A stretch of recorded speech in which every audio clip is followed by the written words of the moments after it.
Las 1001 noches, noche 18.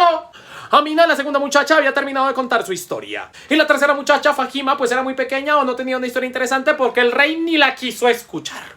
El rey le preguntó a Zobeida, la mayor, por la efrita que había conjurado a sus dos hermanas en esas dos perras. Zobeida le dijo al rey que tenía un cabello de la efrita con la que la podía llamar en ese mismo instante. Y pues la llamaron. La efrita apareció y por petición del rey desconjuró a esas dos muchachas. El rey ahora quería saber quién había dejado las cicatrices en la segunda muchacha para castigar a ese hombre. La efrita le contó que el esposo de Amina era el hijo del califa, el Amin. El rey entonces hizo llamar a su hijo llegó, le contó que en efecto la historia era verdad y el rey entonces tomó la decisión de que su hijo se volviera a casar con Amina. Porque eso era un castigo para el hijo, una compensación para Amina. Porque esa es la cochina y retorcida lógica de los reyes. También hizo que Zobeida se casara con el primer extranjero. A las dos hermanas que antes eran perritas las casó con los otros dos extranjeros. El rey hizo ampliar su propio matrimonio y se casó también con Fahima, la hermana menor de todas. Y al cargador que había comenzado esta historia hacía muchas noches se le dio el puesto de jefe de chambelanes y se le permitió casarse con una de las mujeres más hermosas del harem real.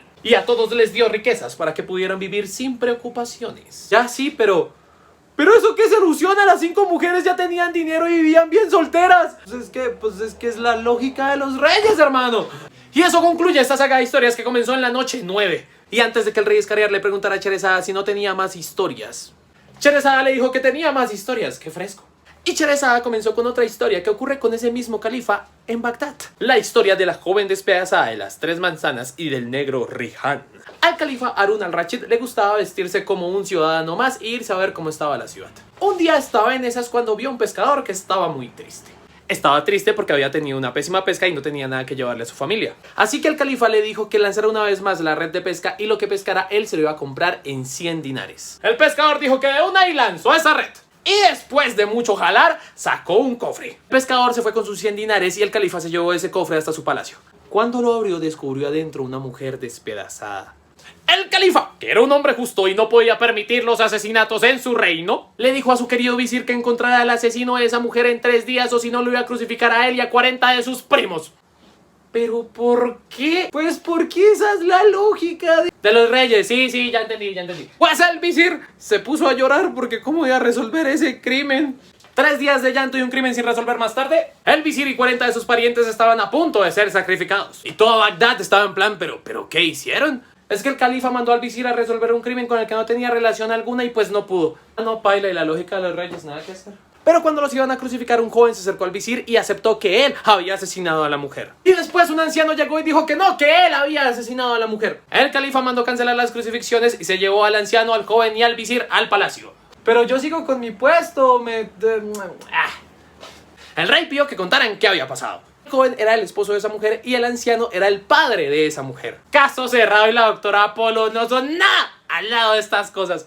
Pues la mujer y él se amaban mucho. Un día la mujer había caído enferma y se logró recuperar milagrosamente y después le pidió al marido si le podía traer 3 manzanas ya que tenía un antojo. El marido, que la amaba mucho, dijo que sí y se fue a buscar por todo Bagdad un lugar donde pudiera encontrarse así fuera una sola manzana, pero no la encontró. Se tuvo que pegar un viaje de 15 días hasta otra ciudad para conseguir 3 manzanas. Pero cuando volvió a ese viaje con las 3 manzanas, su esposa otra vez estaba enferma. Pero 15 días después se recuperó, así que el hombre pudo ir a trabajar normal. Y estando en su trabajo, vio como un hombre negro estaba pasando jugueteando con una manzana en la mano. Así que le preguntó de dónde sacó la manzana. Y el hombre de la manzana le contó que se la había dado su amante. Que eran unas manzanas que le había traído con mucho esfuerzo el tonto de su marido después de viajar. Así que el hombre, cegado por la ira, llegó a su casa, se dio cuenta que en efecto habían 2 y no 3 manzanas y sin pedirle explicación a su mujer, la descuartizó y la mandó al río Tigris. Eso no se hace, gente. Después de volver del río, el hijo de ese mercader estaba llorando mucho. Y estaba preocupado de que su mamá se enojara con él porque había tomado una de las manzanas sin permiso. Y un hombre negro se la había quitado en la calle después de que la obligara a contarle de dónde sacó la manzana. Lo bueno es que su mamá no se va a molestar con él. Al escuchar la historia, el califa pensó que el culpable no era ese hombre, sino el negro. A ver, el negro tal vez es culpable de robarse una manzana, pero no de la falta de control de emociones del pelmazo que descuartizó a su mujer. El sentido de justicia de ese califa como que lo tiene metido entre el orto. Pero entonces el sol salió y Sherezada pausó la historia. Así que les termino de contar esto en la siguiente noche de